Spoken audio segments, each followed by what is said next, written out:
Bon, bah ça y est, hein. On va enfin en parler. Ça fait maintenant 4 jours que j'ai vu, je suis allé le voir vendredi. Je suis sorti de la salle, j'arrivais pas. Voilà, j'arrivais pas, j'avais des pensées dans tous les sens, je savais pas, la critique à chaud ne marchait pas, je me suis dit, allez, j'abandonne. Le week-end, bon, j'étais occupé, puis là, hier, bah, problème de caméra, problème d'ordi, eh bah vas-y, putain, on voulait vraiment pas que je parle de ce film. Et là, ça y est, on va parler du Superman de James Gunn.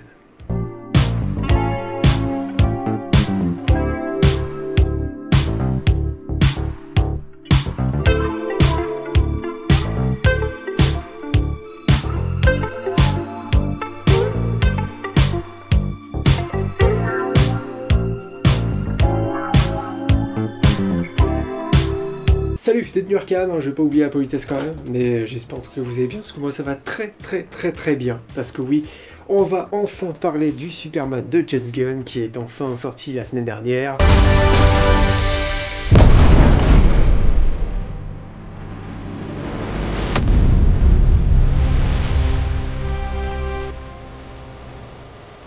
Un film qui était extrêmement attendu, en tout cas pour ma part, qui était hyper attendu, j'avais une hype monstrueuse. Je vais pas vous dire ce que j'en ai pensé tout de suite, on est en partie sans spoil, je vais plutôt le dévoiler à la fin de la partie sans spoiler. Là tout de suite on va un peu parler de ce que parle le film. Est-ce qu'il faut aller le voir, est-ce qu'il est cool, est-ce qu'il est bien, enfin d'une partie un peu objective quand même, et puis après ce sera vraiment subjectif. J'ai pris des notes, mais en même temps, je vous l'ai dit, je suis sorti de la salle, j'avais dépensé dans tous les sens, je savais pas, quand je suis arrivé devant la caméra, je savais pas comment parler, et puis là ce week-end, j'ai eu un petit temps là où j'ai pris des notes, je me suis rappelé de certaines choses, je voulais pas oublier non plus, parce que parfois j'ai une mémoire moi, qui part, et ouais, j'ai pris des notes, c'est la première fois. Je pense, ouais, ça doit être la première fois, enfin, en tout cas pour une critique, hein, que je prends des notes. Ouais, parce que je suis pas trop dans le genre à prendre des notes, j'aime bien, tu sais, parler en vrac comme ça, à chaud d'un film, je trouve ça sympa, au lieu de prendre des notes et faire d'une manière assez scolaire, c'est pas mon truc. Mais bon, là, voilà, c'est des notes un peu à l'arrache, tu sais, j'ai mis des coches juste à côté, comme ça, dès que je parle d'un truc, ça sera fait. Enfin, ce sera plutôt pour la partie spoiler, hein, donc pour la partie sans spoil, j'en aurais pas vraiment besoin. Bref, Superman de James Gunn avec David Corenswet dans le rôle de Superman, choix parfait, c'était mon fancast depuis très longtemps, même avant qu'il soit choisi. David Corenswet, j'avais vu dans la série Hollywood et je le sentais tellement bien. Heureusement, je n'ai pas été déçu par le perso, par l'acteur, ce qu'il en a fait. Bien sûr, je trouve qu'il est très beau, David Corenswet. Rachel Brosnan, elle est parfaite en Lois Lane, ça manque de développement, je suis un peu subjectif quand même parce que ça reste ma critique, mais le personnage est très cool, et on a Nicholas Hoult, moi j'étais très emballé, je sais que tout le monde n'est pas emballé par Nicholas Hoult en Lex Luthor, et j'ai trouvé bien, à part certaines choses, enfin lui je l'ai trouvé bien, encore une fois, le problème qu'il va y avoir dans ce film, en fait j'arrive pas à être objectif, parce que je suis obligé d'être subjectif, le problème qu'il va y avoir dans ce film, c'est plutôt le traitement et la manière dont c'est fait. Ça reste du James Gunn, vous allez avoir la patte James Gunn. Ça c'est sûr. Vous allez arriver dans un film, pour ceux qui ne connaissent, mais alors je dis pas du tout Superman, il n'y a pas d'origin story. Voilà, James Gunn l'avait dit, les origin story c'est pas mon truc. Moi personnellement, bah, j'ai envie de le dire, ça me fait chier, parce que parfois, qu'il n'y ait pas d'origin story, mais que tu fais des flashbacks, tu fais des allusions, ce Batman, il n'y a pas d'origin story, alors elle me manque un peu, mais je trouve que les allusions sont assez intelligentes, malgré, enfin quand on voit plutôt l'enfant, tu sais, au départ, qui perd son père, et que tu vois Batman qui le regarde, enfin tu vois juste le regard dans les yeux, tu comprends. Tu comprends ce qui est arrivé à Bruce. Bon après tu connais Batman, mais tu comprends ce qui est arrivé quand même à Bruce, et là, sur ce côté-là, on va être complètement vide. On va être complètement vide. Parce qu'il n'y a pas d'origin story, James Gunn de toute façon nous l'avait dit, les origin story c'est pas son truc, il a fait aucune origin story, mais il n'y a même pas d'allusion, il n'y a même pas de flashback, alors si, peut-être à la fin, mais on va y revenir là-dessus, ce sera plus dans la partie spoiler, voilà. Ensuite en termes de lore Superman, et je parle uniquement, tu sais, l'univers de Superman, les personnages qui gravitent autour, on l'avait vu avec les affiches, on l'avait vu avec les trailers, moi j'étais emballé, et les persos sont très bien interprétés, mais putain, encore une fois, manque de développement, manque... voilà, manque. Et j'ai envie de dire, je pense que la Justice Gang est en trop. étant trop parce que justement il faut que chaque personnage ait un peu leur temps d'écran, et comme la Justice Gang est là, on peut pas plus développer les personnages de l'univers de Superman. Voilà. Mais Jimmy Olsen, Perry White, Cat Grant, voilà, enfin Lois Lane bien sûr, Lex Luthor, bon. Il y en a une à nous fait chier. On l'a vu déjà dans les trailers. Eve Taskmaker qui me fait horriblement chier dans ce film.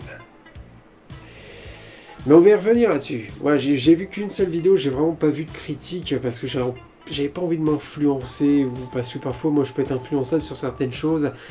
Mais j'ai vu la vidéo de Oz Comics qui je trouvais était très bien sur le Comics Accurate. Justement, j'ai déjà utilisé ce mot, alors que quand il pense ce mot, bah en fait moi en plus, vous le savez, je suis un grand lecteur de comics, et parfois j'utilise ce mot Comics Accurate, alors parfois je connais un peu, bien sûr, mais quand c'est Comics Accurate, c'est vrai qu'il faut quand même préciser de quelle époque, de quel comics. Là, James Gunn a décidé d'adapter donc le Silver Age, on ressent ce côté rétro, le Daily Planet est parfait. Ouais, mais il y a ce côté très rétro, et c'est ça qui va me poser problème, et je préfère le dire maintenant. Parce que ça a été un gros problème aussi dans le film. Vous croyez que je suis déçu complètement du film, mais attendez, j'ai rien dit encore. Le côté que Gunn veut adapter donc le Silver Age, mais en même temps, on est dans le monde de maintenant, et donc le côté rétro, avec le côté téléphone, réseaux sociaux, parce que ça n'arrête pas, ça marche pas. Alors déjà, ça me fait chier. Franchement, toutes les secondes, avec les réseaux sociaux, toujours nous parler, enfin, je trouve ça normal, c'est le monde actuel, mais la manière dont c'est fait, c'est trop cartoonesque. Trop cartoonesque. Puis bon, hashtag super à chier, on va y revenir là-dessus. Bref, ce que je disais, voilà, c'est que les persos sont bien interprétés, mais manque de développement, et la Justice Gang étant trop. D'ailleurs, vous vous demandez, la Justice Gang, est-ce qu'ils sont cool? Est-ce que ces personnages sont bien? Est-ce que Mister Terrific? Est-ce que Green Lantern de Guy Gardner? Est-ce que Hawkgirl est super? Est-ce que ces personnages ne font pas de l'ombre à Superman? Eh ben, malheureusement, si, un peu. Mister Terrific est pas mal présent. Le Green Lantern de Guy Gardner, j'ai un peu de mal parce que je pense que Nathan Fillion n'est pas fait pour le rôle. J'attendais de le voir. Franchement, j'avais vu dans les trailers, je me suis dit, attendons de voir ce qu'il va donner. Mais en fait, quand t'as un mec, Nathan Fillion, je sais plus quel âge il a, il y a peut-être une cinquantaine d'années, j'en sais rien. Mais quand t'as un Guy Gardner, enfin, Guy Gardner, après, sa personnalité, moi je l'ai vu un peu dans des films d'animation, je l'ai vu un peu dans des séries d'animés, je sais un peu comment il est. Déjà, il fallait prendre quelqu'un de jeune, tu vois, un peu tête brûlée. Lui, je veux dire, T'es trop vieux pour ces conneries. C'est le daron, voilà, c'est comme ça que je vais parler, parce qu'on parle un peu le langage des jeunes ici, bon, comme si j'étais pas un vieux, j'ai 25 ans, bientôt 26, mais c'est le daron qui arrive et qui veut te lancer des leçons de morale à un Superman qui est jeune. Normalement c'est l'inverse. Je veux dire, il a pas de crédibilité. Si le Guy Gardner était jeune, oui, mais lui il a aucune crédibilité. Il se comporte comme un gros con, alors ouais, je veux bien que ce soit Guy Gardner, mais je trouve qu'il se comporte vraiment comme quelqu'un d'immature face à... Enfin, dans ce film. Ça n'a rien à foutre dans ce film, je trouve. Ce côté immature face à un Superman, Superman, normalement, doit lui montrer l'exemple. Et moi, ce que j'attendais énormément, c'est que je me suis dit que cette Justice Gang était là, justement, pour montrer que Superman doit s'imposer dans ce monde où les super-héros existent déjà. Ce n'est pas du tout le cas. Ouais, il y a des choses que je préfère vous dire maintenant, ce n'est pas le cas. Ils sont potes. Ils sont potes, les mecs. Mister Terrific, Eddie Cadigui est génial, encore une fois, mais le développement, la façon dont il est traité, trop présent. Ouais, ça c'est un peu présent.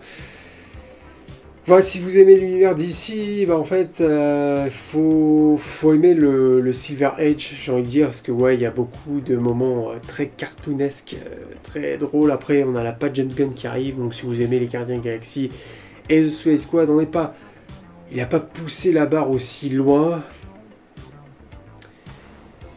mais il a... Ah, pour du Superman, c'est trop. C'est trop. Je suis pas encore énervé. Je vous assure, Putain, ça y est, je me suis spoilé. Ça y est, je vous ai spoilé. Je vous ai spoilé sur le fait que, ouais, je suis hyper hyper déçu par le film. Vous pouvez pas vous imaginer à quel point, je pense que c'est pour ça que quand je suis sorti de la salle, j'avais du mal à parler. Parce que j'étais là, il y a eu du recul, il y a eu quelques jours qui sont passés, je me suis refroidi, on va dire. Mais je vous assure que quand je suis sorti de la salle, j'étais... Putain, j'ai attendu le film longtemps. Quand il était annoncé, je me suis dit, on repart sur de nouvelles bases. Voilà, je suis pas là pour dire voilà, les débats là qui n'arrêtent pas, et ça je l'ai vu passer. J'évite les critiques, hein, mais j'ai vu les critiques passer, enfin les critiques, les avis du terme. Ah, Henry Cavill, vous voyez, c'était mieux, Henry Cavill, c'était le meilleur, ça vaut rien. Je suis pas dans ce débat, je m'en fous de ce débat. Henry Cavill, c'est différent, c'est autre chose, c'est un autre Superman qui me manque, je vous l'assure. Parce que le côté iconisation, bah, Zack Snyder, il iconisait Superman comme un dieu. James Gunn, lui, il y a quelques plans iconiques, il y en a quelques-uns, on va y revenir. Mais il voulait beaucoup humaniser Superman, il l'a fait beaucoup trop. En fait, ce film, je pense que c'est toutes les choses James Gunn, trop dans l'excès. Voilà. Gunn, on sent que... Moi, je sens vraiment avec ce film, je sens qu'il y a du cœur, mais je sens que je suis pas destiné pour ce film. Vraiment, je sens que Gunn, il a voulu faire quelque chose de bien pour sa vision, pour ce qu'il aime, parce que j'ai envie de te dire, on serait tous pareils.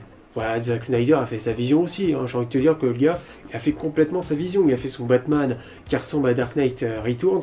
Enfin voilà, le vieux Batman, on n'en savait pas plus. Mais dans Batman v Superman, il y a une petite origin story qui nous rappelle, tu te rappelles, Bruce Wayne a perdu ses parents, et c'était en plus bien mis, c'était là. Et si le Batman n'avait pas de développement, il y avait quand même cette petite origin story au départ. Donc moi, après je suis assez attaché aux origin story, parce que je trouve que là, le manque d'origin story là, pour ce Superman là, on a l'impression que tu débarques, je sais pas, en milieu d'Arrowverse. C'est ça que j'ai envie de dire, c'est que tu débarques dans un épisode d'une série de super-héros où t'as pas suivi ce qui s'est passé avant. Parce que ça va être ça. Superman a déjà combattu certains méchants. Je crois qu'on entend Metallo. Si j'ai pas dit de conneries, je crois qu'on l'entend à un moment donné. Enfin voilà, l'univers est bien établi. Moi, ça me dérangeait pas. Justement, j'avais dit, c'est que le fait qu'il intègre déjà des super-héros, justement, ça te montre que l'univers est déjà riche. Ça évite les incohérences telles que le MCU. Le MCU qui nous avait dit... voilà, qui fait ses facilités scénaristiques avec les 4 Fantastiques. Vous voyez, les 4 Fantastiques font partie d'un autre univers. Ouais, comment les ramener? Ça serait complètement con s'ils faisaient partie de la Terre 616 depuis le départ, ça n'aurait aucun sens. Là, c'est un choix que j'aime bien de Gunn, sauf que... en fait, on n'est pas assez centré sur Superman, alors encore moins sur Clark Kent, parce que vraiment, Clark Kent... c'est malheureux parce que je trouve qu'il y a beaucoup de choses à faire avec Clark Kent. Plus les scènes sont très cool quand il est en Clark. Même au Daily Planet, avec Jimmy Olsen, il y a une petite relation, mais pas assez approfondie. La relation avec Lois Lane, bah c'est pareil. Pourquoi je suis attaché à Gwen Stacy et à Spider-Man de Andrew Garfield et de Emma Stone? Parce que j'ai eu leur origin story, j'ai eu leur développement. Si par exemple, non mais imaginons, tu fous The Amazing Spider-Man 2, tu dis allez, on fait pas d'origin story à Spider-Man, et on te fout directement la mort de Gwen Stacy. Comment tu veux que je sois impliqué? Comment tu veux que je sois impliqué dans le film, dans cette relation? Après, Mark Webb, c'est ce qu'il a réussi de mieux hein, dans les Amazing, avec évidemment... Enfin, il y a plein de choses qu'il a réussi, parce que moi j'adore les Amazing Spider-Man, mais c'est vrai que la relation, c'est la chose qui a été le plus réussie. Là, la relation, tu sens qu'il y a quelque chose de bien, mais en même temps, je préfère vous le dire maintenant, à un moment donné, ils vont s'engueuler, on a l'impression qu'ils vont limite se séparer, même s'ils se séparent là tout de suite, j'en ai rien à foutre. J'en ai rien à foutre, j'ai aucun attachement. Même si Rachel Brosnan et David Corenswet, il y a une très très bonne alchimie, je m'en fous. Voilà. Pour un début d'univers, le film n'est pas ce qu'il aurait dû être. Voilà, mais c'est peut-être parce que, encore une fois, c'est du Silver Edge. Ouais, c'est pas le problème que c'est du Silver Edge, parce que moi j'aime beaucoup les côtés rétro comme ça, même pour Superman. Mais en fait, il faut que tu mélanges un peu de tout. Il faut que tu restes aussi dans le monde de maintenant. Faut peut-être que tu adaptes les comics, enfin je connais pas tous les comics, mais que tu adaptes le ton de maintenant aussi qu'on a. Parce que peut-être que ce film va parler aux grands fans des comics du Silver Age.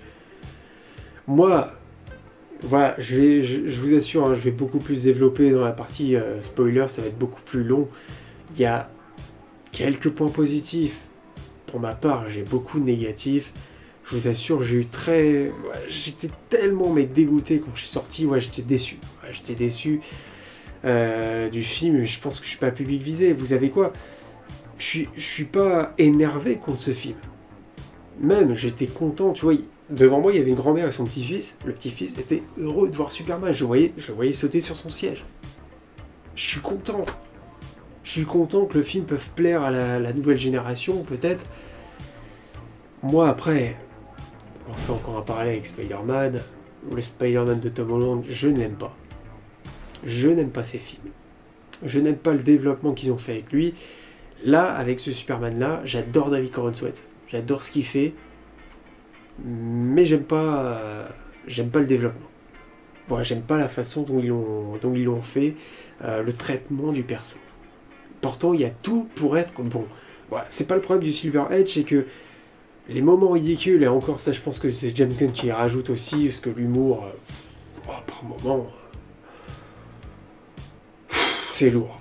Et Crypto, si vous vous demandez est-ce que Crypto est présent, enfin est-ce que Crypto prend de la place dans le film, absolument.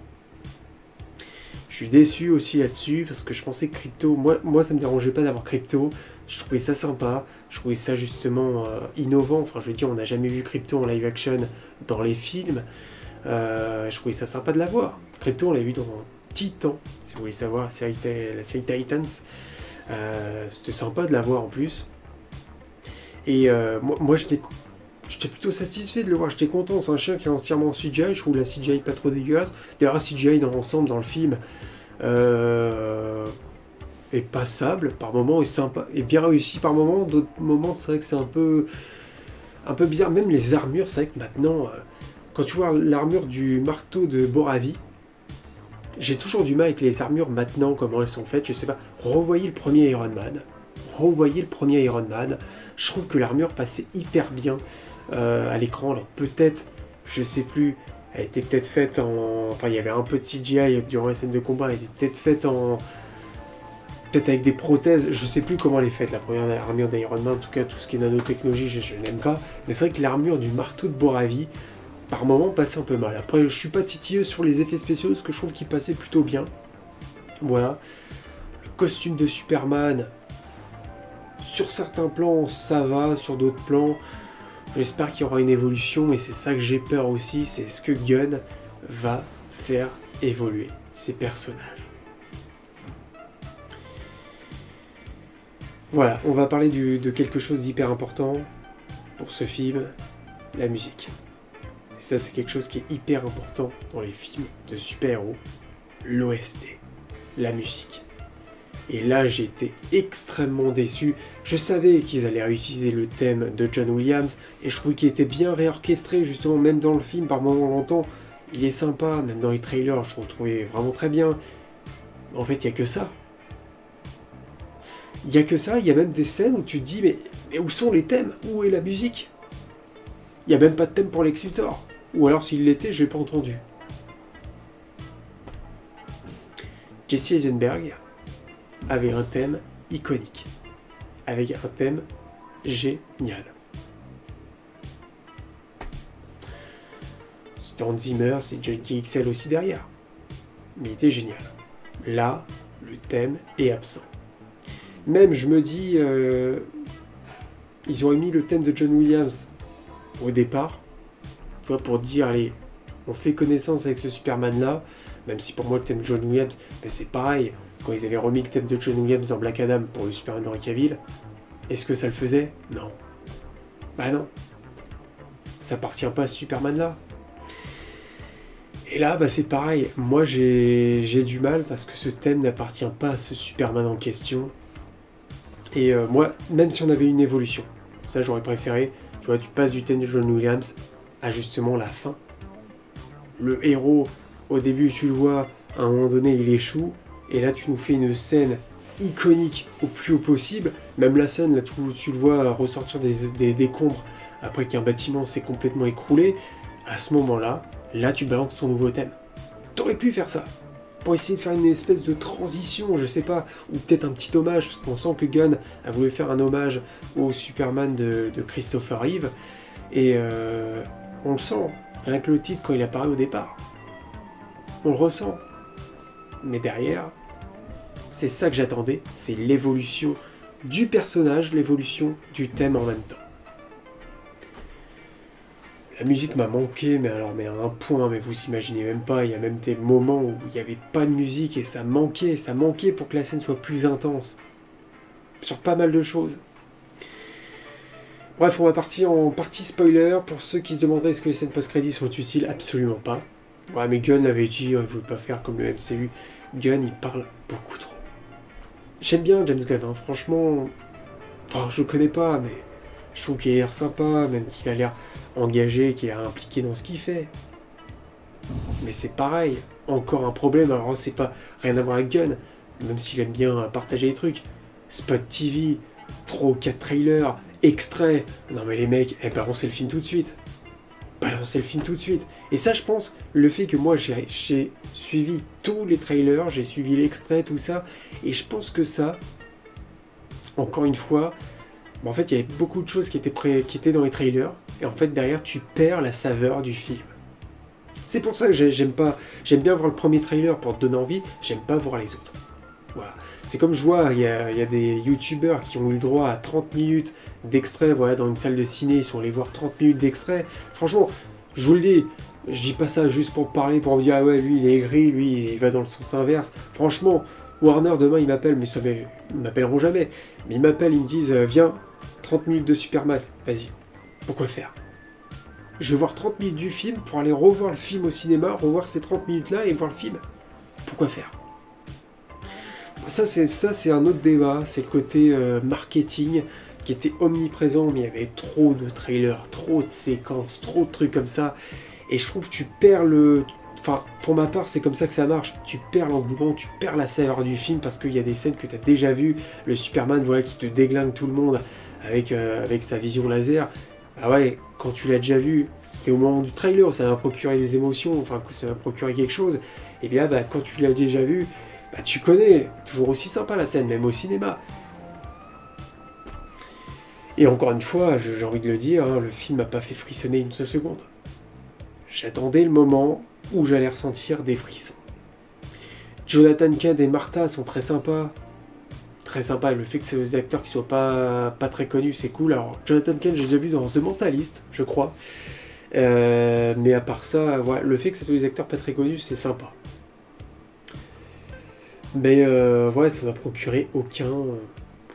J'attendais... Moi, je vous l'ai dit, de toute façon, j'attendais que ce film me foute une claque. Il m'a même pas... Le film m'a même pas dit c'est bien mais oubliable, parce que c'est pas le cas.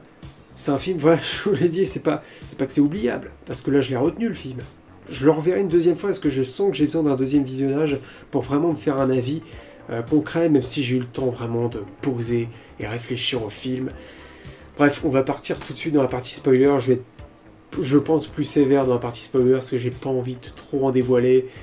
Mais ouais, ma déception est là, ma déception est présente. Mais c'est con, ça aurait dû être un film qui rassemble tout le monde, c'est pas le cas. C'est pas le cas, je suis content pour ceux qui l'ont aimé, parce que, en fait, bon, c'est vrai que je suis écrit avec le Spider-Man de Tom Holland, mais je comprends pas le Spider-Man Homecoming. Il est nul à chier, ce film. Sérieusement, même la trilogie entière, ils sont nuls à chier, ces films. Là, le Superman, je trouve que je le retiens un peu plus, même si, voilà, je l'ai dit, je suis pas le public visé.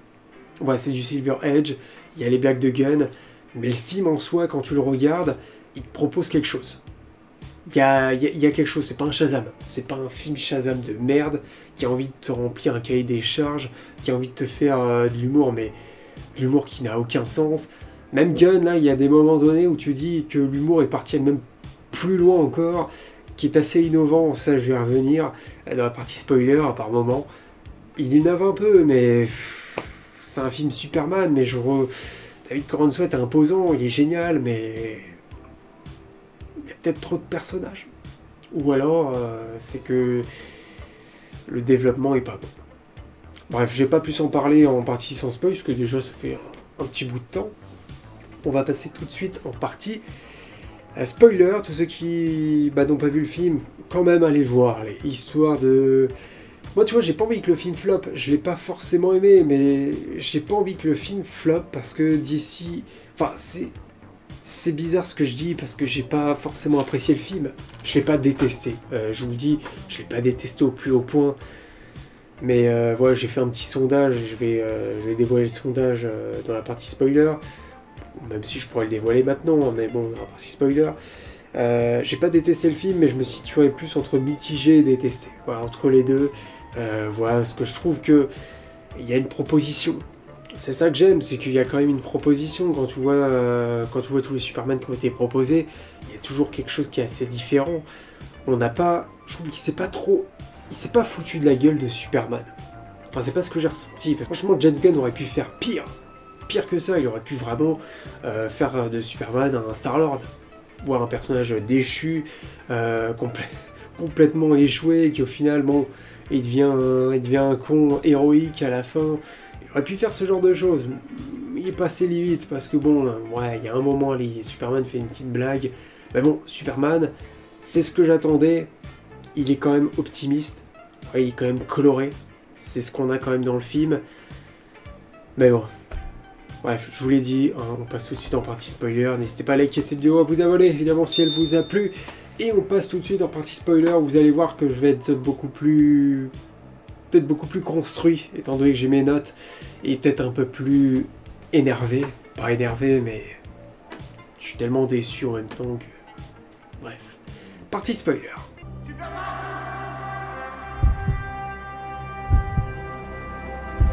Partie spoiler, ce que je voulais dire, donc c'est l'origin story qui est complètement absente voilà, du film. En fait, c'est que le problème, ça je l'ai dit dans la partie sans spoil, mais c'est qu'on peut pas s'attacher... on a du mal à s'attacher à tout ce qui se passe. On a du mal à s'attacher aux personnages, parce que, voilà, nous mettre Clark Kent à la fin du film, allongé, face à des écrans, où il voit donc toute sa vie, quand il était enfant, c'est à la fin du film que tu mets ça. Alors déjà, je trouve que la scène à la fin du film est nulle à chier, parce que James Gunn nous fout sa musique. Putain, il y a une musique aussi pour Mister Terrific à un moment donné, tu sais, les musiques connues, bien sûr, les musiques radio, quoi. Moi, la scène de fin n'a pas marché sur moi, parce que, à ce moment-là, t'aurais dû mettre le thème de Superman. Tant pis si c'est le thème de John Williams, t'aurais dû mettre le thème de Superman à la fin. Et c'est quoi? On a une scène comme si le film, comme si c'était Guardians of the Galaxy qui viennent de finir. C'est ça que j'ai ressenti. Et tu me mets ça à la fin du film, non mais... il y a un problème. Quoi d'autre? Donc ce que je disais, ouais, l'origin story, bon, au début du film, moi franchement je trouve ça gros, hein, le fait de... Allez, on se fait pas chier. Le film commence donc à côté de la forteresse de solitude, dans l'Arctique. Arctique? Ouais, l'Arctique, j'ai dit article. C'est l'Arctique. Forteresse de solitude, hein, mais j'avais déjà dit dans les trailers, hein, elle est sublime, elle est géniale. Ça, franchement, j'adore le truc avec les cristaux, voilà, c'est super, elle est belle. Même quand elle doit se tourner vers le soleil, c'est super, mais ça, j'avais déjà dit. Même l'intérieur, t'as envie d'en voir plus hein, de cet intérieur, de cette forteresse. Même les robots sont sympas, il y a un petit côté comique, moi, il m'a pas dérangé. Tu vois, quand tu fais cette petite dose de légèreté, on est dans un film Superman, bon, il n'y a pas de problème. Mais il y a des blagues, parfois, où, franchement, elle évite de faire ce genre de conneries. Mais ce que je disais, c'est un peu gros, le fait, voilà, d'avoir... 300 ans de méta humain, 30 ans que je suis arrivé, 3 ans que je suis Superman, il y a 2 heures j'ai combattu le robot de Boravi et hop, je m'étale dans le sol. Et tu vois, ce que j'attendais, c'est qu'en fait, on ait le combat contre le marteau de Boravi, au départ, et que là on voit Superman se faire défoncer. Parce que le pire, c'est que on arrive dans un univers qui est déjà établi. D'accord. On arrive dans un combat qui est déjà fait, qui est déjà établi aussi. On arrive en plein cours de quelque chose. Rien que le combat, ils n'ont pas su te dire, allez, on commence le combat là, Et hop, t'as Superman qui échoue dans le sol. On voit qu'il s'est fait défoncer. Trop défoncé. Alors ça, on va en parler, hein, mais franchement... Je veux bien voir Superman souffrir, c'est bien de temps en temps voir quand même ce héros qui est surpuissant, pardon. Pas impuissant, mais dans ce film il l'est, qui est surpuissant. Moi, pour moi, Superman, c'est ce que je vois, hein, quand je vois le Superman d'Henry Cavill qui arrive pour défoncer Steppenwolf. Ouais, pour moi, c'est ça, Superman. Enfin, c'est ma vision. Encore une fois, c'est ma vision des choses. Voilà, quand on aime quelque chose, on n'est pas obligé de... Ça, c'est encore une chose, mais pas obligé de dire c'est comics accurate, donc je vais forcément aimer. Ça n'a aucun sens. En fait, c'est vrai que ce mot n'a aucun sens. Si tu dis c'est comics accurate parce que j'adore ce comics, ça a du sens. Bon, je suis pas là pour faire la morale, parce que ça... Voilà, vidéo de Oz, je vous inviterai à aller voir, parce que moi je trouve que sa réflexion est très bonne. En tout cas, moi ça m'a ouvert les yeux, donc c'est très cool. Mais c'est ce que je dis, je devrais pas employer ce mot, je devrais plutôt dire, moi ça me plaît, ce qu'on en a fait. C'est tout, je m'en fous que ce soit comics accurate, qu'on ait fait ça. Par contre, si j'ai lu un comics, là je peux te dire, ouais, je trouve ça cool parce que je l'ai vu dans ce comics-là, parce que j'ai aimé aussi le comics. Parce que c'est pas parce que quelque chose est forcément comics accurate que c'est forcément bon. Ça ne veut rien dire. Ce que je disais, donc voilà, le combat est déjà établi. On a Crypto qui arrive. Crypto, moi je trouve sympa les premières minutes, même quand il saute sur Superman. En fait, Crypto n'a pas encore capté que Superman est complètement à terre, il n'a pas l'habitude de le voir comme ça. Et Crypto est très sympa, il traîne son maître jusqu'à la forteresse de solitude. Et arrivé à la forteresse, voilà, t'as les robots qui l'accueillent. Puis là, t'as Superman, voilà, qui prend un bain de soleil. Il va le prendre, je crois, 2 fois dans le film. Bah déjà, il y a la fin aussi, ouais, bien sûr, où il est dans les télés, où il a besoin de se régénérer encore. Moi, si tu le fais trop de fois, au bout d'un moment, ça commence à me faire chier. Il y a Superman, à un moment donné, qui remet son bras. Son bras est craqué, il fait comme ça. Sérieux, j'ai besoin de voir ça. Superman se fait éclater du début jusqu'à la fin. Encore une fois, je crois que j'adore parler de Spider-Man Homecoming, et c'est vrai que j'en parle tout le temps, mais c'est pareil que le Spider-Man Tom Holland qui se faisait défoncer du début jusqu'à la fin. Alors, ça va, là, le Superman, il me donne des coups, hein, quand même. Il y a des coups dans le film, bien sûr. Il défonce du monde, à un moment donné, voilà, il tire ses rayons laser. Évidemment qu'il se passe des choses. Mais le Superman se fait beaucoup trop défoncer. Il y a un moment donné, voilà, il se fait défoncer au départ, il se fait mettre en prison, il se fait redéfoncer après. Il se fait mettre à terre par l'ingénieur, où il y a d'ailleurs Frank Grillo, là, qui incarne donc Rick Flag Senior. Oui, Senior, bien sûr. Grillo, je le trouve charismatique. Il n'a pas grand intérêt, hein, dans le film. Mais en tout cas, c'est pour dire, tu sais quoi, il y a une petite créature commandeuse, hein, bien sûr. Mais voilà, Superman, il se fait trop défoncer. Et donc, heureusement que j'ai mes petites notes qui sont à côté. Parce que, tu vois, j'ai oublié le nom qui est contre la Boravie. Boravie contre le Jaranpur. Alors ça, c'est pour te faire un peu le parallèle avec ce qui se passe maintenant, évidemment, entre Israël... voilà, le conflit avec Israël, bien sûr. Et voilà, c'est un peu pour faire le parallèle, on ressent, mais ça, je trouve ça bien, l'aspect politique dans le film est sympa. Et sympa, mais qu'est-ce que c'est encore le problème? C'est que le filtre James Gunn, comment dire, le film doit être coloré, mais j'ai énormément du mal à croire à certaines choses, à de la manière dont les acteurs interprètent. Enfin, moi je parle pas des acteurs principaux, mais je parle plutôt... il y a le président, alors je crois que c'est le président de la Boravie, je sais plus si c'est Boravie ou Jaranpur, je me rappelle pas, qui à un moment parle aux infos, et t'as l'impression, en fait, tu revois la mamie, tu sais, dans Justice League 2017, la mamie qui gueule, ouais, mon mari, il s'est fait prendre, enfin voilà, il a peur d'avoir quelque chose dans le ventre, et si jamais l'alien nous encule, ou je sais pas quoi, et elle dit un mot comme ça, en fait, c'est pareil. C'est pareil, la manière dont il parle aux journalistes, la manière dont c'est fait, je sais pas comment dire, il y a quelque chose qui est pas crédible. Voilà. Je veux bien qu'on fasse un petit côté, encore une fois, Silver Age, mais au bout d'un moment, moi, j'y crois pas. J'y crois pas. Et donc, ce moment où on a cet enfant là qui soulève le drapeau, et la scène est quand même puissante. Elle est quand même puissante, cette scène. Et bah là... c'est Superman qu'on attend depuis le départ.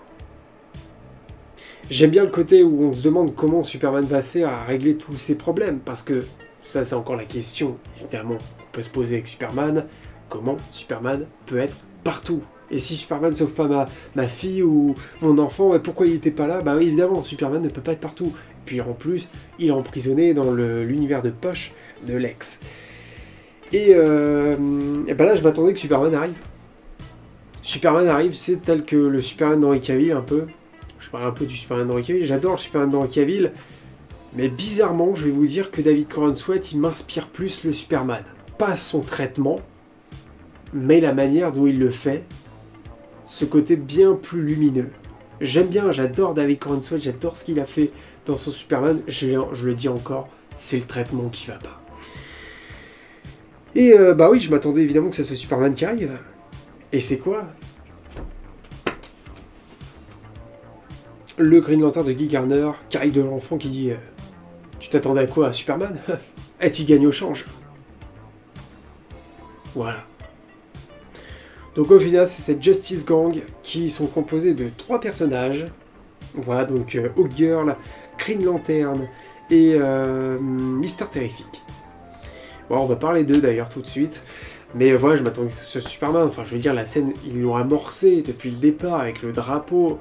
Ouais, Superman est en prison, c'est peut-être pour te montrer un peu que Superman ne peut pas être partout et que la Justice Gang est là. La Justice Gang, pardon, est donc dans le hall de justice. Le hall de justice m'a fait plaisir. Plaisir parce que, bah en fait, c'est le même hall de justice que dans la Reverse. C'est un hall de justice qui est justement, et je vais utiliser ce mot, comics accurate.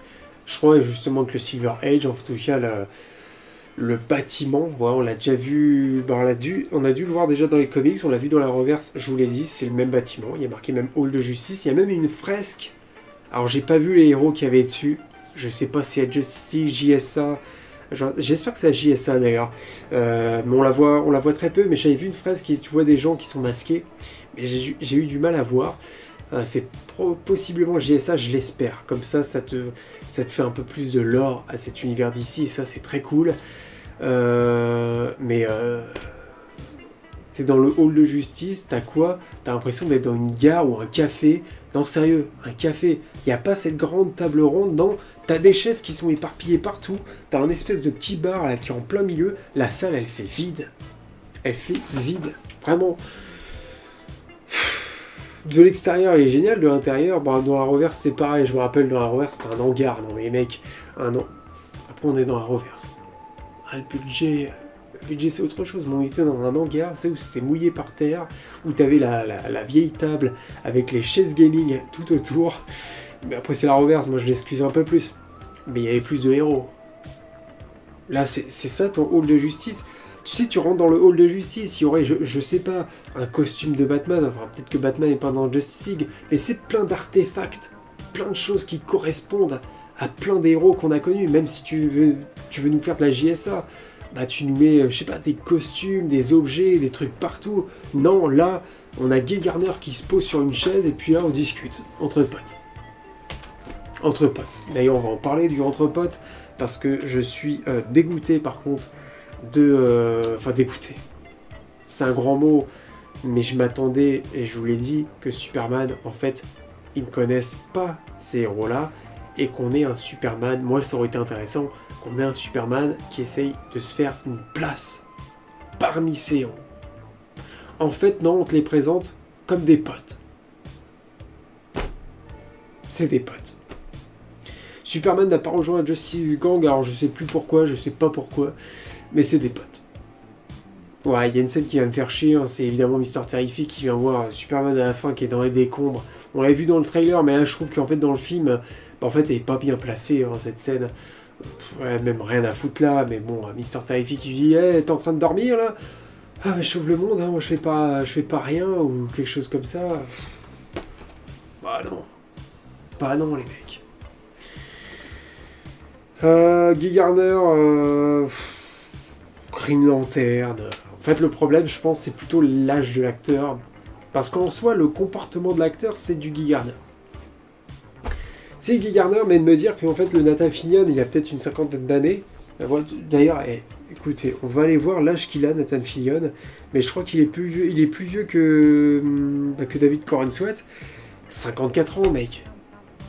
54 ans, il se comporte comme un gamin immature. Ah, ça le fait pas. C'est lui qui va donner l'exemple à Superman. Pas possible. Pas possible. Continuons sur la Justice Gang, hein, parce que j'ai pas terminé. Hein, non, mais il y a une scène, là, non, mais... Dans le trailer, je me suis dit, putain, il y a une menace qui est dehors, Superman, il va y attaquer. Il y avait tellement de théories, on se disait, c'est peut-être Brainiac. Mais si, on a une espèce d'étoile. Ouais, c'est une étoile, je sais pas, céleste, qui est en train d'attaquer la ville. Et on a Superman et Lois qui parlent ensemble, et ça se passe derrière la vitre. Et en fait, t'as la Justice Gang qui est en train d'attaquer l'étoile. T'as Superman qui ne fait rien. Attends, je croyais que Superman, la priorité, c'est de sauver les gens. D'ailleurs, sauver les gens, il le fait. Encore heureux. Voilà, c'est du Superman, ça fait du bien d'ailleurs de voir un héros enfin sauver des gens, même si les gens, tu te demandes ce qu'ils foutent là. Sincèrement, pour certains, on va en parler aussi de la scène avec le Kaiju. Mais d'ailleurs, ça va faire parallèle à ça, parce que c'est la même façon de faire. T'as la Justice Gang qui sont derrière. Voilà, t'as Superman qui est en train de dire à Lois, enfin t'as Lois qui est en train de dire tu devrais pas les aider. Et t'as Superman qui dit non, ils se débrouillent. Et tu les vois, mais c'est tourné en mode comique. Genre le Green Lantern, qui est en train de frapper avec un truc qu'il a fabriqué avec sa bague, qui est en train de frapper. Ça fait même du bruit, le bruit de marteau un peu cartoonesque. Oh mais les mecs. Puis Superman, il doit agir. Il y a des gens qui seront peut-être en danger. Enfin, peut-être que cette étoile est inoffensive, je veux bien. Mais ça n'a rien à foutre là. Ouais, si t'as Superman et Lois qui sont en train de parler ensemble, ouais, mais pas besoin de me mettre ça derrière. Pas besoin, pourquoi faire? La scène avec le Kaiju, pareil. La Justice Gang qui arrive, c'est tourné à l'humour. Green Lantern, voilà, qui met des gants de cuisine au Kaiju. Alors, par contre, j'aime bien le côté que Superman n'a pas envie de tuer. C'est Superman. J'ai envie de dire, c'est normal. Ouais, il y a plusieurs fois, il dit, c'est trop violent ce qu'on est en train de faire. Mais le Kaiju, c'est quoi? C'est deux mecs qui travaillent pour Lex Luthor, qui te libèrent un Kaiju. Le Kaiju, c'est un petit truc au départ. Voilà, c'est tourné à l'humour. Mais en 2 secondes, en plus, le plan, il est coupé. Tu sais, t'as le Kaiju qui est en train de courir vers la ville. La grosse menace, elle est en train d'arriver vers Metropolis, attention. Et puis là, le Kaiju, il grossit. Et puis là, ils vont aller combattre le Kaiju. Et puis... Ouais, ça offre un petit moment sympa pour Superman, ça donne des coups. Mais franchement, c'est pas le problème du Kaiju, c'est la manière... Encore une fois, c'est la manière. Donc c'est... traité. Et on a la patte de Gunn, hein, franchement on ressent, mais il n'est pas allé aussi loin, et franchement j'ai eu peur, parce que franchement parfois j'ai l'impression qu'il allait faire même pire que les blagues qu'il est en train de faire, parce que j'ai l'impression qu'il voulait rentrer en plein dedans. Mais ouais, j'ai l'impression qu'il allait faire du Suicide Squad. D'ailleurs, en parlant de Suicide Squad, il y a Peacemaker. Peacemaker dans le film. Alors attends, parce que je vais quand même cocher, ça j'en ai parlé, ça on va en parler, ouais, ça on va en parler, ouais, j'en ai un peu parlé aussi. Ouais, Peacemaker et Maxwell Lord, voilà, c'était les 2 caméos qu'on avait dans le film. Peacemaker qui est à la télé. Qui est à la télé pour dire son avis sur Superman, franchement, qu'est-ce qu'on en a à foutre. Ah, je veux bien qu'il fasse partie du même univers, mais pas là. C'est pas le moment, Il y a assez de personnages comme ça dans le film. Comme je vous dis, hein, les personnages du Daily Planet n'ont pas assez d'importance, pas assez de place. Je sens qu'il y a du potentiel. Perry White, tu sais, je l'ai même pas assez vu. Perry White, je l'attendais en train de gueuler sur Clark Kent. Même Clark, je l'attendais en train de faire du journalisme. Clark, c'est pareil. Où il est, le mec? En fait, tous les personnages du Daily Planet, y compris Clark, complètement absents. Ils sont super bien représentés, hein, mais complètement absents. Enfin, représentés visuellement. Même Cat Grant, elle sert à rien, mais elle est là. Mais elle est où la Cat Grant de la série Supergirl, que je trouvais très bien d'ailleurs. Jimmy Olsen, voilà, bon, et puis Jimmy Olsen et Tessmaker. Putain, on va y revenir aussi là-dessus. Qu'est-ce que je voulais dire d'autre? Ouais, ce que je disais, Peacemaker. Ouais, Peacemaker, il n'y a rien à foutre là. On n'a rien à foutre d'avoir son avis.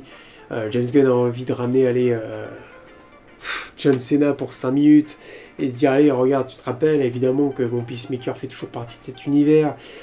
Et puis évidemment Maxwell Lord à la fin, le frère de James Gunn, mais bon ça on le savait qu'il interprétait Maxwell Lord, enfin on le savait, on l'avait entendu. Bon à la fin, histoire de dire, il y a Maxwell Lord qui est là, hein, bien sûr, ça nous tease à Peacemaker saison 2, partiellement, ça nous tease rien du tout, bien sûr, ils sont juste là, ils sont juste présents. Putain, j'ai hyper soif, je t'avoue que là, à force de parler...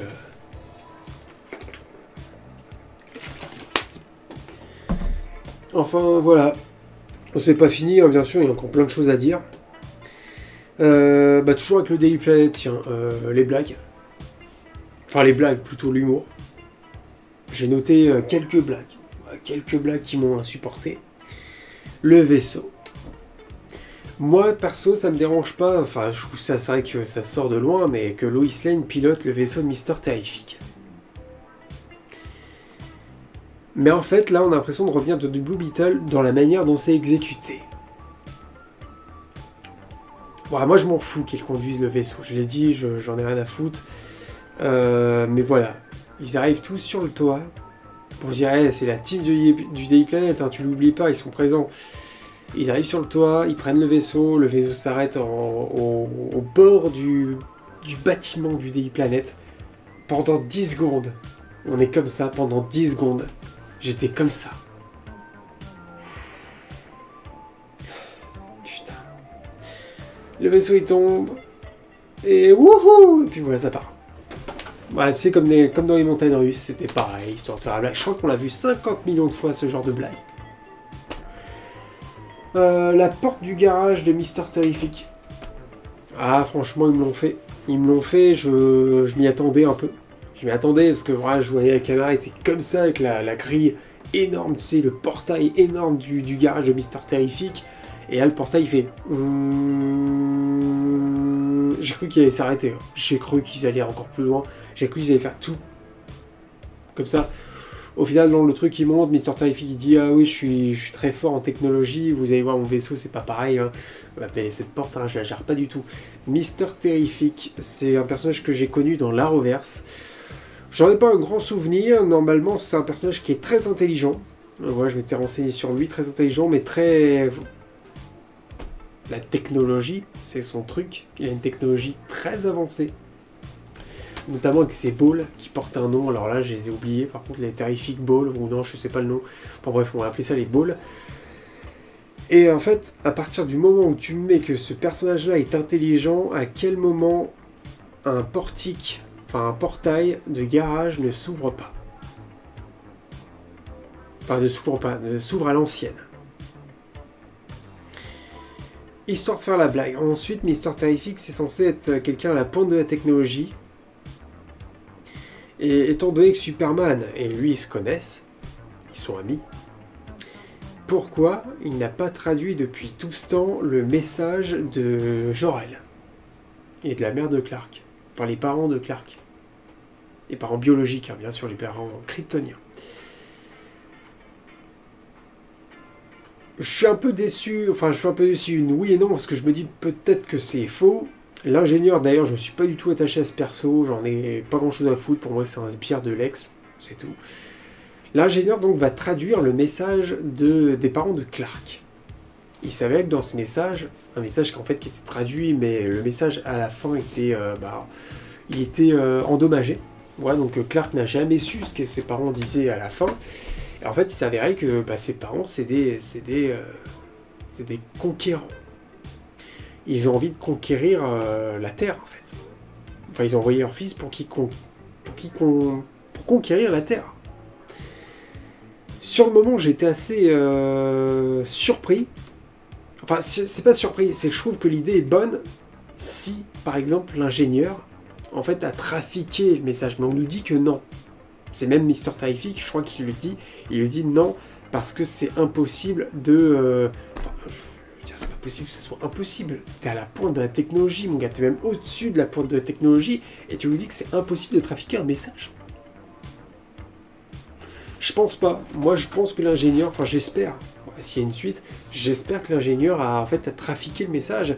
Je sais pas si ça existe dans les comics, que Jor-El que les parents de Clark soient méchants, ont cet aspect assez colonisateur, on va dire, conquérant. Je sais pas si ça existe. Mais moi, pour moi, voilà, si tu veux faire du conquérant avec les Kryptoniens, tu fais General Zod tout de suite. Enfin, c'est ma vision, évidemment, des choses. J'étais pas forcément fan. Enfin, j'étais plus fan sur l'idée que l'aspect et que le message soit faux, justement pour foutre la merde. Parce que sur l'aspect, c'est bien. Moi, je trouve ça très bien. Mais en fait, on sait pas si le message est... Enfin, on nous dit que le message est vrai, mais on sait pas si c'est faux. J'espère, parce que je trouve que l'idée... En fait, l'idée est bonne, mais il manque juste ce petit côté-là. Avec donc un Lex Luthor qui, lui aussi, manque beaucoup de développement, parce que c'est vrai qu'on ne connaît pas pourquoi ses motivations d'être aussi énervé contre Superman. Le Lex Luthor de Nicholas Hoult, perso, je l'ai bien aimé. Encore une fois, certains traitements. Voilà, me faire tomber des crayons de couleur par terre, enfin des crayons tout court, et dire « toi ramasse, toi ramasse, toi ramasse !» Il y a un côté encore cartoonesque dans cette chose-là, mais c'est surtout que c'est nul. Enfin, je trouvais un peu ça ridicule. En fait, il pique une colère comme si c'était un gamin de 5 ans. Bon, il est pas mauvais sur certains points. Bon, il y a un moment donné, il tue quelqu'un. Il tue quelqu'un, après la caméra en plan, tu sais, en plan éloigné, quoi. Bon. Pas assez brutal quand même la mort, même s'il tue quelqu'un devant Superman. On va reparler de la scène de l'univers de poche. Parce que franchement, il y a un truc qui me dérange. Mais Lex Luthor dans l'ensemble, moi j'ai trouvé sympa, j'aime bien ce côté un peu jaloux de Superman, sans aucune vraiment raison, mais c'est comme ça que Lex Luthor est, même si j'aurais aimé un peu plus, évidemment, de développement, quand même. Et puis il y a son univers de poche. Parce qu'il faut évidemment qu'on vienne à ça. L'univers de poche, c'est pour moi la chose un peu en trop. Ça fait penser un peu à du multivers, même si c'est pas du multivers. Mais cet univers-là, le fait que ça soit Lex Luthor, alors que Lex Luthor pour moi, enfin c'est ma vision aussi, mais il est capable de créer, oui, n'importe quoi, mais l'univers de poche est un peu rentrant. C'est le moment où t'as Superman qui est en train de... Tu sais qu'il est dans une espèce de... Enfin, il est en train de combattre des mecs dans cet univers de poche, et à un moment il tombe dans une espèce de rivière. Une rivière en fait qui est fait en cette espèce de matière là qu'il y a dans l'univers de poche. J'ai trouvé... à partir de ce moment-là, je me suis dit ça va trop loin. Pour un premier film, ça va beaucoup trop loin. C'est bien parce qu'il y a un peu de kryptonite, on voit que ça affecte beaucoup Superman, même que ce soit physiquement, on sait, ça son visage qui est complètement plissé, vraiment ça part loin. Ça j'aime bien, ce côté-là. Mais par contre, il y a un problème. Superman est emprisonné avec Métamorpho, Anthony Carrigan. J'adore Anthony Carrigan, surtout en Victor Zsasz dans Gotham. Son Métamorpho est visuellement magnifique, parce que c'est des prothèses. Après, le personnage ne sert pas à grand-chose. Et il se retourne... il se retourne facilement, quoi. Enfin, quand je dis il se retourne, c'est que au départ, il obéit aux ordres de Lex. Mais au final, en fait, il est... C'est quoi le moyen de pression? C'est son enfant, là, son bébé qui... Franchement, on s'en fout, vraiment. Je trouve qu'en fait, la manière dont Superman le raisonne, en fait... Je trouve ça un peu con. Je veux dire, Lex a le bébé de Métamorpho. Lex peut tuer son bébé n'importe quand. Et d'un coup, Métamorpho se dit au final, je vais changer de camp. Et puis, j'arrête de faire la kryptonite et je deviens un soleil. Et puis là, alors la scène est absurde. T'as tous les gens dans la prison qui sont en train de taper contre la fenêtre et qui disent ouais, ils ont envie de se libérer. Non, c'est moi qui dis en premier qu'ils ont envie de se libérer. Comme ça, je vais peut-être gagner quelque chose. C'est pas ça. C'est pas ça qu'il fallait faire. Ce qu'il fallait faire, c'est que tous les personnages qui sont dans cette prison voient Superman comme un véritable symbole. Superman explose la vitre. Et c'est à ce moment-là que tout le monde devrait être en admiration devant lui, l'applaudir, demander évidemment de libérer tout le monde. C'est ça qu'il aurait fallu. Au bout d'un moment, Gunn, il faut pas qu'il traite Superman comme un Star-Lord, comme un putain de personnage à la con qu'il adore traiter. Tu sais, dans la Suicide Squad, tout ça, c'est Superman. ça fait 3 ans qu'il est Superman. Au bout d'un moment, les gens le connaissent. Si personne... Enfin, on est dans cet univers de poche, donc je sais pas trop les personnages qu'il y a à l'intérieur. Mais si personne... Je veux dire, si personne le connaissait, parce que c'est au début... Mais même la manière dont les personnages agissent, moi je trouve ça complètement con. Mais si on était au début, personne ne le connaisse, ok. Là je pense que les gens le connaissent, et même s'ils voient Superman, on voit un héros, on voit une cape, on voit un symbole, on voit que c'est un super-héros, on voit qu'il est capable de libérer tout le monde. Et là tout le monde est censé l'applaudir, l'idolâtrer. Je voyais bien Superman, c'est au milieu de l'univers de poche, avec tout le monde en admiration devant lui, en train d'applaudir. C'est ça qui m'a manqué dans le film.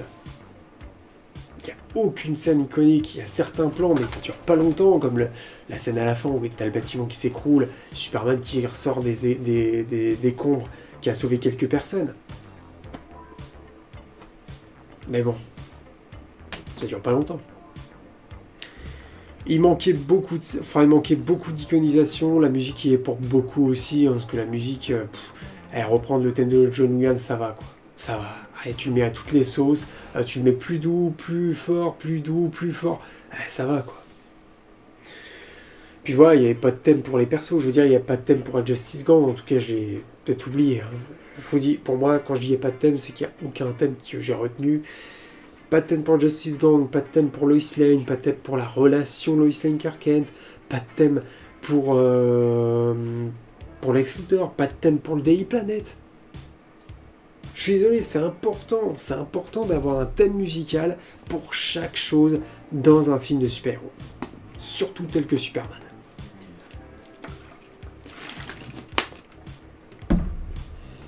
Bon, j'ai quoi d'autre à dire, parce que je pense que j'ai pas fini. Ouais, c'est ça, je disais, mais ça, j'en ai un peu parlé. Le Silver Age, avec le monde d'aujourd'hui.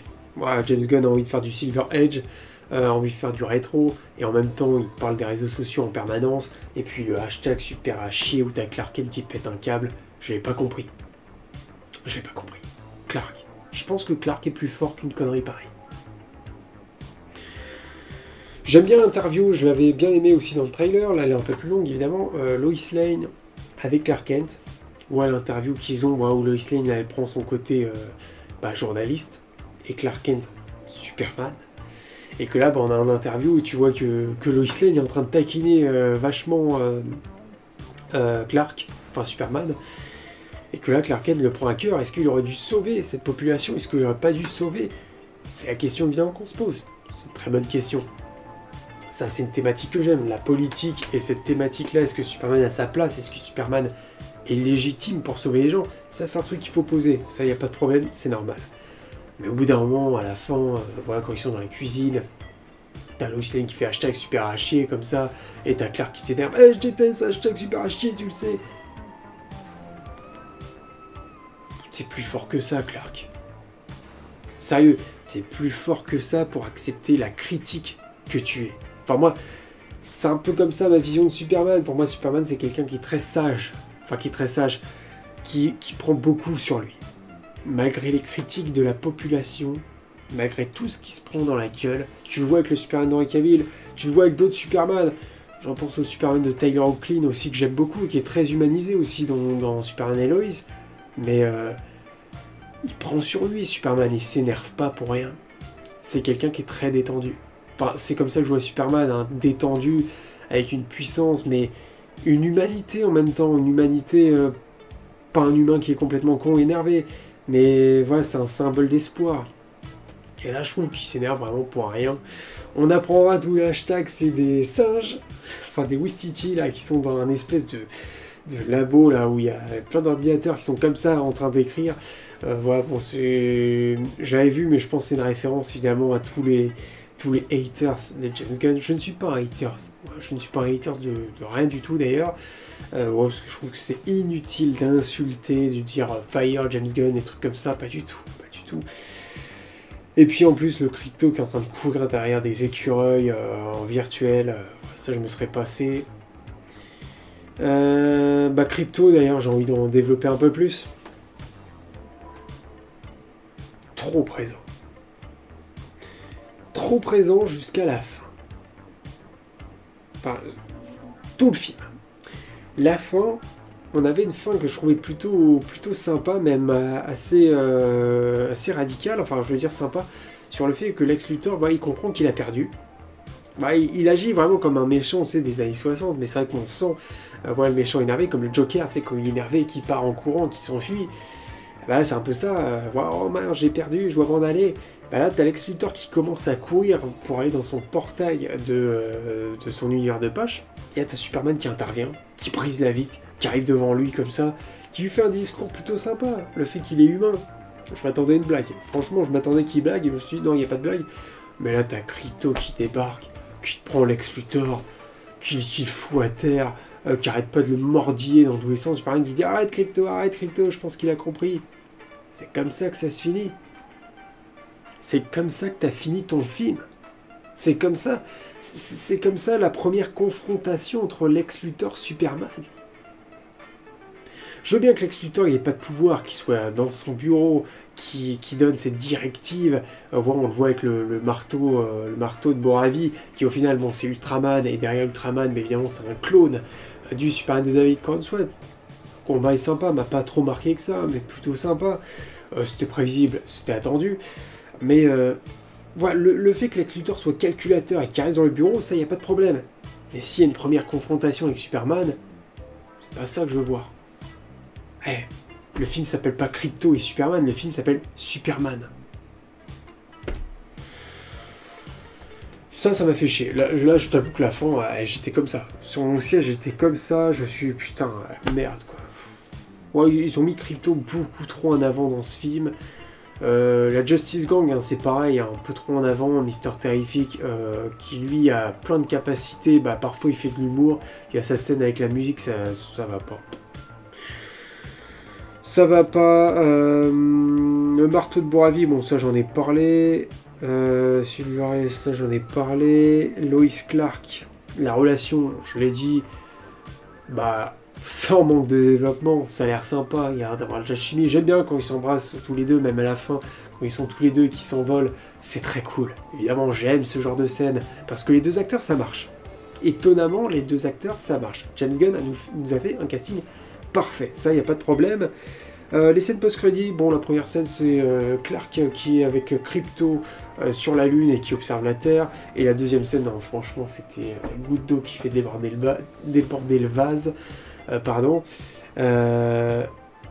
Mister Terrific et Superman sont comme ça, face à un mur.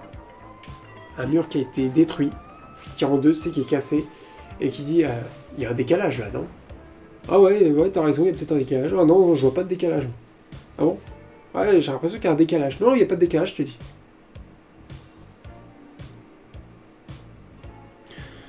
Je veux bien que tu teases pas, que t'as pas envie de teaser d'autres choses, mais fais pas de scène post-crédit. Fais pas de scène post-crédit, c'est tout. C'est pas une obligation, c'est pas parce que tu fais un film de super-héros qu'il faut faire des scènes post-crédit. Hein. C'est Marvel qui a imposé ça, mais ça sert à rien. Je te le dis, des scènes humoristiques comme ça sert à rien. Ça, je l'avais pas. En plus, j'avais pas. J'aurais pu aller sur mon téléphone. Parfois, c'est ce que je fais pour. Je tape le nom du film et me dire est-ce que les scènes post-crédit sont utiles sans me faire spoiler ce qu'il y a. J'aurais pu faire ça, comme ça, j'aurais su au moins. L'OST, donc je l'ai dit, hein, complètement absente. Complètement absente. C'est dommage, hein, parce que l'OST, ça fait quand même une bonne partie du taf dans un film de super-héros. Il faut le dire. Peacemaker et Maxwell Lord, ouais, ça c'est bon. Crypto, je vous l'ai dit, trop présent, bien sûr. Parce que c'est vrai que j'ai pas coché là tout ce que j'ai dit. Metropolis. Dans l'univers d'ici, il y a une très grande importance, c'est les villes. Parce que c'est la plupart des villes, c'est des villes fictives. Metropolis, Central City, Gotham City. Pour ne citer que. Et là, le problème, c'est qu'il va pas falloir qu'il retombe dans le DCEU, le DC Extended Universe, où toutes les villes se ressemblaient. Alors, putain, dans The Flash, j'en parle même pas. Où tout était pareil, mais bon, je pense qu'il y avait peut-être pas le budget, j'en sais rien, je sais pas ce qu'ils ont foutu du budget. Et, Metropolis, en fait, ce qui va, c'est le bâtiment de LexCorp, enfin plutôt Luthor Corp, c'est comme ça qu'ils l'ont appelé. Justement, c'est assez drôle avec le vaisseau qui se détache du bâtiment. En fait, t'as l'impression que le vaisseau, il fait partie du bâtiment, que c'est vraiment une partie du bâtiment. Non, au final, c'est un vaisseau. C'était sympa. Sympa sans intérêt. Hein. Aucun intérêt, mais sympa quand même. Le bâtiment de LexCorp, pardon, et on a la ferme, mais bon, après, c'est un plus à Smallville. Ouais, c'est une maison classique au milieu de la campagne. J'ai rien d'autre à dire. Et le Daily Planet. Très bien. Daily Planet, soit extérieur, intérieur, très bien. Le reste, bah, c'est une ville. En fait, la vision que je me fais de Metropolis, c'est une vision beaucoup plus... avec des bâtiments bien plus grands. Tu vois, c'est des grands bâtiments qui sont plus fins, plus grands, un peu futuristes, on va dire. Voilà, parce que Superman, il navigue entre les bâtiments. Enfin, c'est comme ça que je vois les choses. Hein. Après, voilà. Et bah là, je le vois pas. Enfin, c'est des gros bâtiments qui sont imposants, mais des gros bâtiments qui ressemblent à n'importe quelle ville. Ça me fait chier. Encore une fois, pourtant Gunn l'avait dit, hein, il attache une importance aux villes. Il va falloir que ça ressemble à quelque chose. On n'est pas assez dans la ville, c'est vrai. Enfin, je trouve en tout cas. Mais là, ouais, ça a pas de charme. Je sais pas ce qu'ils vont faire avec Gotham City, hein, mais Gotham, ils ont pas intérêt de la rater. Hein, je vous le dis. Gotham, non, il faut pas la rater. Faut limite que la ville soit le personnage principal, comme dans la série Gotham. Dans la série Gotham, pourtant, ça ressemble à n'importe quelle ville, mais il y a des quartiers, c'est des endroits où ça me plaît. Parce qu'on a mélangé un peu de tout. Mais ouais, c'est dommage pour Metropolis. Franchement, pour Central City, hein, Central City, moi je vois une ville avec des grandes routes, alors, où Flash peut circuler, hein, parce que Flash il court à grande vitesse. Ouais, je vois des trucs comme ça. On verra. On verra, mais j'étais un peu déçu parce que c'est vrai que j'attendais aussi ça. Même si le Daily Planet est parfait, hein, ça, il n'y a pas de problème. Mais bon. Eve Tessmacher.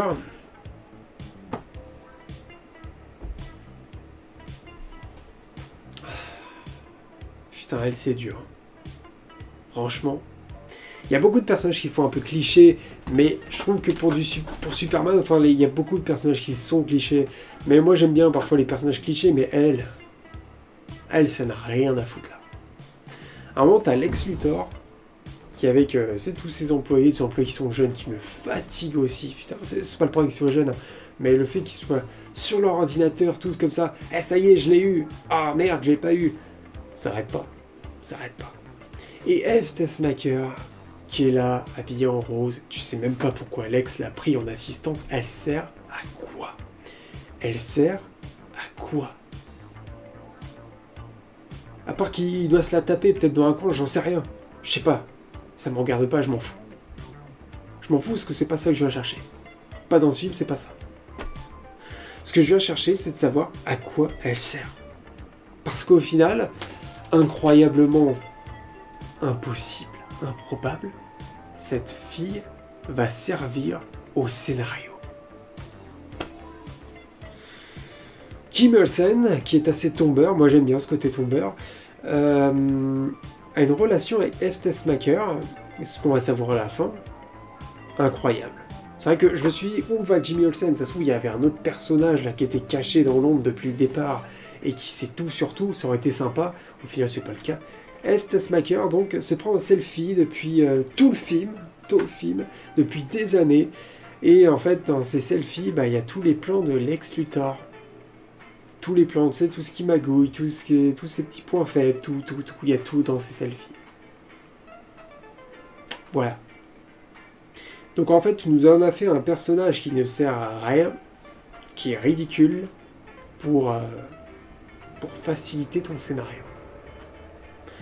Alors ça, putain, je crois que c'est le pire truc qui m'a le plus énervé dans ce film. Franchement, mais c'est de la merde.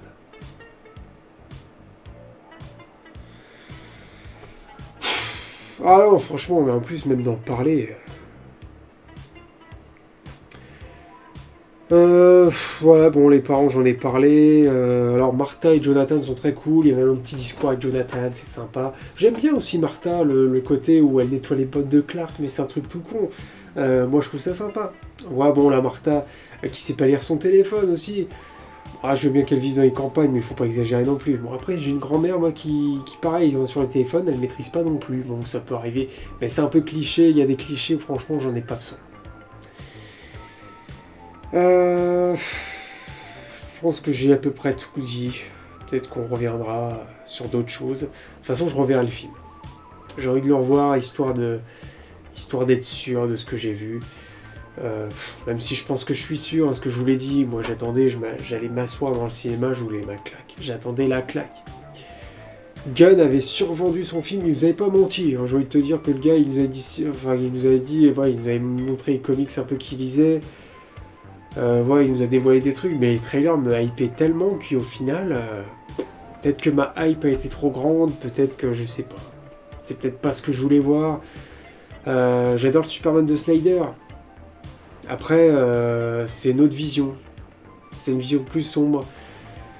Mais c'est pas le problème que ça soit plus sombre. C'est que si tu m'avais fait enfin, si tu avais fait le juste milieu, tu fais ce côté Silver Edge, ce côté rétro. Moi, je vous l'ai dit, j'aime bien le côté rétro. Mais si tu arrives à iconiser tes persos, il n'y a aucun problème. Il n'y a aucun souci. Là, il n'y a pas d'iconisation. Il y a des personnages qui prennent trop de place. Il y a Crypto, enfin voilà, bon, je ne vais pas répéter ce que j'ai dit, mais bon. Et évidemment, on va parler de est-ce que je suis hypé pour la suite. Est-ce que la scène où on a Supergirl m'a hypé? Oui, j'ai quand même envie de laisser une chance à James Gunn. Parce que je me dis qu'il est en train de faire quelque chose avec DC, qu'il y a une volonté de faire quelque chose. J'espère qu'il n'a pas une volonté de tout faire à la The Suicide Squad, parce que je trouve que Superman, on frôle, on effleure quand même pas mal le côté Suicide Squad. Voilà, je me dis que là, après, c'est réalisé par James Gunn, et qu'on va avoir d'autres projets qui seront réalisés par d'autres réalisateurs, et que Gunn a dit qu'il va quand même donner un peu de liberté à ces réalisateurs-là. J'ai envie de voir la suite. Mais je vais pas vous dire que voir une Supergirl arriver complètement déchirée, c'est ça, la première fois qu'on va voir ta Supergirl, c'est comme ça qu'on va la voir. Je veux dire, on a fini avec un DCU, avec un putain d'Aquaman qui est complètement déchiré, complètement bourré, et qui finit dans une flaque d'eau là devant Flash. Allez. Voilà, qui se bourre la gueule du début jusqu'à la fin, et que là on va retrouver une Supergirl en fait qui va aussi se bourrer la gueule. Qui va te dire que ouais le soleil jaune ici je peux pas me bourrer la gueule, donc je suis allé ailleurs pour me bourrer la gueule. Mais c'est pas comme ça qu'il faut introduire ta Supergirl. C'est pas sur une vanne, c'est encore moins sur un côté bourré comme ça. Elle vient récupérer son chien et qu'est-ce qu'elle... C'est quoi la phrase? Sur quelle phrase elle finit? Allez, salut ma couille, en parlant à Superman. Putain, c'est à ce moment-là que tu dis Melissa Benoist, elle était pas mal quand même. Ah bah ouais. Encore, je l'ai pas jugée l'actrice là. Hein. Mais on faisait pas ce genre de conneries. Bon, c'est pas la perfection la série Supergirl, hein, mais je l'ai vu en intégralité, donc je sais de quoi je parle. Mais salut ma couille. Allez, ma couille, je sais pas quoi.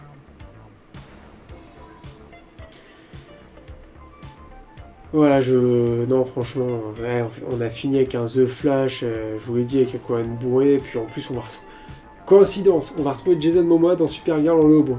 Alors, en Lobo, je vois bien, un Lobo, pour moi, c'est ça, hein, c'est Lobo, c'est trash, c'est barré. Mais qu'est-ce que va être le film Supergirl, parce qu'on a une Supergirl qui se déchire la gueule. Avec Jason Momoa, tu sais, je les vois bien ensemble comme ça. C'est comme dans Justice League quand ils se prennent en photo, ou dans Aquaman, je sais plus si c'est Aquaman ou Justice League, ils sont en train de boire des bières, ils se prennent en selfie comme ça, je crois que c'est dans Aquaman. Ils se prennent en selfie, ça va être pareil, Supergirl et Lobo ensemble en train de se prendre des putains de selfies avec des vases de 1 litre de bière. En fait, le problème, c'est que j'ai envie de continuer son univers, je vais pas m'arrêter là, puis évidemment... Voilà, j'aime les super-héros, j'aimerais toujours ça c'est sûr. Évidemment, il faut pas qu'on en fasse vraiment de la merde. Là, c'est très moyen. Mais en fait, j'ai peur pour du Batman. Qu'est-ce qu'il va faire avec Batman? Est-ce qu'il va nous faire du Silver Age? Est-ce que tout va être Silver Age en fait? Est-ce que tout va être sur le côté rétro? Parce que quand tu vois le Green Lantern, quand tu vois le costume est dégueulasse, il faut le dire. Voilà, le costume est pas terrible. C'est une veste en cuir, bon ça rappelle évidemment le costume de la Reverse. La veste en cuir de Green Lantern, le masque de Hawkgirl, elle sert à rien du tout. Alors rien du tout, c'est un truc de fou. Voilà, les costumes en fait, et visuellement, en fait, tu retiens rien parce que tu les trouves pas spécialement beaux. Même la Reverse a réussi à faire des meilleurs costumes. Je vous le dis. Le Superman de Brendan Howard dans Crisis on Infinite Earths, c'est un de mes costumes préférés, tout d'ici confondu. Je vous dis, j'adore ce costume. Il rend super bien l'écran. Mais voilà, je me dis, mais qu'est-ce qu'il va faire? Voilà, avec ce qu'on a vu là, qu'est-ce qu'il va faire avec Batman? Bon, Clayface, on nous a annoncé comme un film d'horreur, mais bon, tu sais, les annonces, et au final, on change certaines choses. Voilà, je m'attendais à mieux, je suis déçu. Vous le voyez, je suis pleinement déçu. Ça m'a fait mal, parce que voilà, c'est pour ça, je pense que je la sors 4 jours après. Enfin, surtout que j'ai pas pu le faire le jour même. Quand je vous dis, j'avais dépensé dans tous les sens, c'est que ça faisait très longtemps que je m'étais pas hypé autant pour un film et me prendre une déception, mais à un point. Voilà, il y en a vraiment qui ont haï le film. J'ai vu vite fait, je vois pas les critiques, je vois plutôt juste les réactions en deux mots. Il y en a vraiment qui ont haï le film. Je vais pas dire ça, mais ça a été une déception grande. Je suis content pour les gens qui l'ont aimé, parce que c'est pareil. Voilà, je ne crache pas complètement sur le film. Je suis content que ça peut plaire, mais je suis content même pour tout. Si t'as aimé Spider-Man Homecoming. Bon. J'abuse un peu avec Spider-Man Homecoming, j'avoue que là je vais bientôt le critiquer ce film parce que je vous en parle tellement, mais en même temps je l'aime pas ce film. Voilà. Mais voilà, je suis content pour les gens qui ont aimé ce film, qui ont aimé la séance. Voilà, je vous ai dit, il y avait une grand-mère et son petit-fils, le petit-fils était heureux, je suis content pour lui. Je vous avoue, je suis content de voir quelqu'un heureux pour Superman. En même temps, c'est que David Corenswet, moi, il m'a convaincu. Il m'a convaincu, c'est plutôt autour, ça m'a pas du tout convaincu. Je vous dis, l'origin story, ça manque. Hein, pour un premier film, tu peux pas. Tu peux pas, même le MCU, Captain America, Iron Man, il y a des origin story. C'est pas possible. Ouais, c'est pas possible d'arriver en cours d'univers comme ça. Ça manque. Tu sens que ça manque. Même si tu fais un petit flashback, même si tu fais des petites allusions, des petits trucs comme ça. Je vous ai dit, moi, à la fin, ça me plaît pas du tout. Avec la musique, les musiques qui ont rien à foutre là. Superman qui est allongé. Hey, il se fait fracasser du début jusqu'à la fin. Non. Non. Bon, heureusement que les acteurs sont pas mal quand même, parce que ça sauve le film, il faut le dire. Sinon, si les acteurs n'allaient pas, ça aurait été dur. Enfin bref, voilà pour ce qui est de ma critique de Superman. C'était sûrement très long, mais il fallait que je la fasse, hein, évidemment, absolument. Voilà, je sais pas si je vais la sortir aujourd'hui ou demain. Peut-être que demain j'aurai le temps de faire le montage. Alors, je vais essayer de la sortir aujourd'hui. Est-ce que vous êtes peut-être pressés pour certains? Ah putain, j'ai oublié le sondage. Enfin, depuis tout à l'heure, je suis en train de faire du remplissage parce que je sais que j'oublie quelque chose. Le sondage, vous avez posé un petit sondage là dans l'espace communauté. Vous avez été 24 à répondre, donc merci à tous ceux qui ont répondu. Je vous ai demandé qu'est-ce que vous pensez donc du film Superman. Voilà, donc qu'est-ce que vous en avez pensé? Il y avait trois choix, il y avait super, mitigé, détesté. Et on a quand même 58% de super, 29% de mitigé, et 13% de détester. Donc déjà sur 24 personnes, il y a quand même 58% qui ont aimé le film. Encore une fois, je vous le dis, je suis très content pour vous. Ouais, je vais pas vous dire dans les commentaires, t'aimes pas d'ici, si t'as pas aimé ce film, j'ai vu les trucs passer, franchement. Les gens sont trop... c'est pas trop investis, c'est que parfois tu dis, hey, c'est un univers fictif, on a chacun ses avis, on a chacun ses points de vue. Voilà, viens pas te ramener, viens pas nous faire chier. Bon, on partage tous la même chose, ça veut dire on regarde un film, on en parle pas. Voilà, on fait ce qu'on veut, on a aimé le film dans son coin, bah tant mieux. On a détesté le film, bah tant pis. Et puis voilà, c'est tout, on se prend pas la tête. On va pas se prendre la tête.